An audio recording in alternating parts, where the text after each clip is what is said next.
friends, welcome to Madras Samayal. இன்னைக்கு நம்ம Madras Samayalல எல்லாருக்குமே ரொம்ப விருப்பமான chicken shawarma எப்படி பண்றதுன்னு பார்க்கலாம். இது பண்றதுக்கு ஃபர்ஸ்ட் வெளிய இருக்கிற அந்த பிரெட் தயார் பண்ணி வச்சிரலாம். 1 கப் வெதுவெதுப்பான தண்ணி எடுத்துக்கோங்க. ரொம்ப சூடா இருக்க கூடாது, லைட்டா வெதுவெதுப்பா இருந்தா போதும்.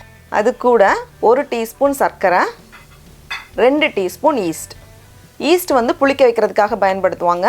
மோஸ்ட்லி சூப்பர் மார்க்கெட்ஸ்ல கிடைக்கும். இது வந்து ஒரு 5 நிமிஷம் போல இருக்கட்டும். இப்போ பாருங்க yeast ஆக்டிவேட் ஆகியாச்சு.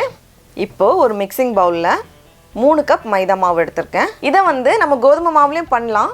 ஆனா கடையில வாங்கக்கூடிய டேஸ்ட் வரணும் அப்படினா நம்ம வந்து மைதா மாவு தான் பயன்படுத்தணும். கூடவே 1 டீஸ்பூன் உப்பு, 2 டேபிள்ஸ்பூன் எண்ணெய், கூடவே நம்ம yeast கலந்து வச்சிருக்கோம்ல தண்ணி, அதையும் சேர்த்துட்டு இத வந்து கலந்துக்கோங்க. கலந்ததுக்கு அப்புறமா இத வந்து ஒரு வொர்க் ஏரியால மாத்திட்டு 10 நிமிஷம் போல நல்லா இழுத்து பிசைஞ்சுக்கோங்க. இப்போ பாருங்க ஒட்டாம வந்திருக்கு. பவுல்ல எண்ணெய் தடவிட்டு இது மேலேயும் லைட்டா எண்ணெய் தடவிட்டு மூடி வச்சிர வேண்டியதுதான். இத வந்து 1.5 ல இருந்து 2 மணி நேரம் போல புளிக்க வச்சுக்கோங்க. அது வந்து டபுள் ஆகி வரணும். இருக்கட்டும். நல்லா டபுள் ஆகி வந்திருக்கு. டிஷ்யூம். இப்போ இத வந்து 10ஆ பிரிச்சு வச்சுக்கோங்க. இன்னொரு 5 நிமிஷம் போல இது இருக்கட்டும். 5 நிமிஷத்துக்கு அப்புறமா ஒரு சப்பாத்தி கட்டை வச்சு இத வந்து விரிச்சுக்கோங்க. ரொம்ப குண்டாவும் இருக்க கூடாது, அதே நேரம் சப்பாத்திக்கு பண்ற மாதிரி ரொம்ப மெல்லிசாவும் இருக்க கூடாது. ரெண்டுத்துக்கும் நடுவுல பாருங்க இந்த மாதிரி. விரிச்சதுக்கு அப்புறமா இத வந்து ஒரு 5 ல இருந்து 10 நிமிஷம் போல அப்படியே வச்சுக்கோங்க. அதுக்கு அப்புறமா நம்ம தவால போட்டு எடுத்துக்கலாம். pan வந்து கொஞ்சம் சூடா இருக்கணும், அப்பதான் நல்லா புஸ்ஸுன்னு வரும். இப்போ இந்த மாதிரி பபிள்ஸ் வந்ததும் இத திருப்பி போட்டுக்கோங்க. கொஞ்ச நேரம் வேகட்டும். இப்போ கீழ் பக்கம் வெந்ததும் இத மறுபடியும் திருப்பி போட்டுக்கோங்க. அப்போ வந்து அழகா உள்ள காத்து போய் நல்லா புஸ்ஸுன்னு நல்லா வேகும். ஒருவேளை இந்த மாதிரி உங்களுக்கு வரல அப்படினா ஒரு கரண்டி வச்சு அமுத்தி விட்டுக்கோங்க. அப்ப ஈஸியா வரும். பாருங்க எவ்வளவு நல்ல சாஃப்ட்டா வந்திருக்குன்னு.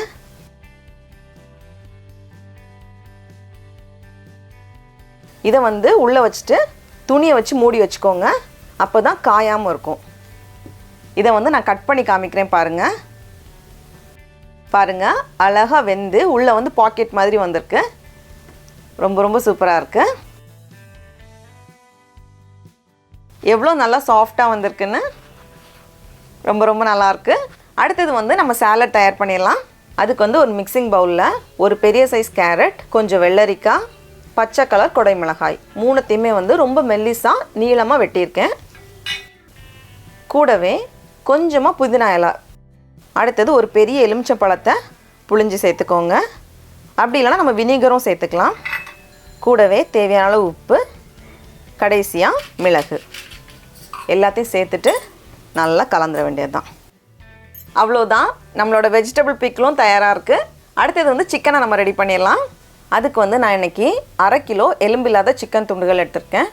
அதை வந்து கொஞ்சம் பெருசாக வெட்டி வச்சுருக்கேன். அது கூட 4 டேபிள் ஸ்பூன் போல் கெட்டியான தயிர், 1/4 டீஸ்பூன் மஞ்சள் தூள், 1 டீஸ்பூன் சீரகத்தூள், 2 டீஸ்பூன் மிளகாய்த்தூள், கொஞ்சமாக எலுமிச்சப்பழத்தோட சாறு, தேவையான அளவு உப்பு, கடைசியாக கொஞ்சமாக மிளகு எல்லாத்தையும் சேர்த்துட்டு நல்லா கலந்துக்கோங்க. சிக்கனை வந்து மினிமம் ஒரு 1/2 மணி நேரம் போல் மேரினேட் பண்ணிக்கோங்க. அப்போ தான் உள்ளெல்லாம் நல்லா மசாலா இறங்கும். இருக்கட்டும். ஒரு பேனில் 3 டேபிள் ஸ்பூன் போல் எண்ணெய் சூடானதும் சிக்கன் துண்டுகளை ஒன்றா உள்ளே வச்சுட்டு சைடெல்லாம் கொஞ்சம் ப்ரௌன் ஆகிறது வரைக்கும் இதை வந்து நம்ம பொரிக்கணும். ஓரங்கள்லாம் நல்லா ப்ரௌன் ஆகி ரொம்ப அழகாக வந்திருக்கு. இதை எடுத்து வெளியே வச்சிடலாம். இது வந்து கொஞ்சம் ஆறுனதுக்கப்புறமா சின்னதாக கட் பண்ணி வச்சுக்கோங்க. அவ்வளோதான், சிக்கனும் சூப்பராக ரெடியாக இருக்குது. அடுத்தது வந்து இதுக்கு கார்லிக் மயோனைஸ் வேணும். அதுக்கு வந்து ஒரு மிக்சிங் பவுலில் 1/2 கப் மயோனைஸ் சேர்த்துக்கோங்க. கூடவே ஒரு பல் பூண்டை சின்னதாக துருவி சேர்த்துக்கலாம். அப்படி இல்லைனா பேஸ்ட்டாகவும் நம்ம சேர்த்துக்கலாம். கடைசியாக கொஞ்சமாக மிளகு சேர்த்துட்டு இதை வந்து நல்லா கலந்து வச்சுக்கோங்க. அவ்வளோதான், எல்லாமே ரெடியாக இருக்குது. இப்போ வந்து நம்ம அசம்பிள் பண்ணிடலாம். அதுக்கு வந்து இந்த மாதிரி பாக்கெட்குள்ளேயும் வச்சு நம்ம சாப்பிட்லாம், நல்லாயிருக்கும். அப்படி இல்லைனா ரோல் மாதிரி நம்ம செஞ்சுக்கலாம். ஒரு பீட்டா பிரெட் எடுத்துக்கோங்க. எடுத்துட்டு அந்த கார்லிக் மேயோனைஸ் இருக்குல்ல, அதை வந்து நல்லா அப்படியே ஸ்ப்ரெட் பண்ணிக்கோங்க.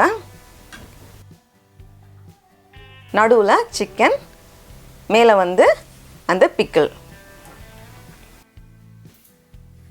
மேலே வந்து கொஞ்சம் வெங்காயத்தையும் சேர்த்துக்கோங்க.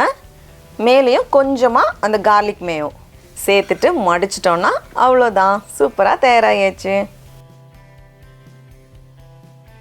சடா, பாருங்கள் எவ்வளோ சூப்பராக தயாராகிடுச்சுன்னு. இப்போ இதை நம்ம டேஸ்ட் பண்ணி பார்க்கலாம்.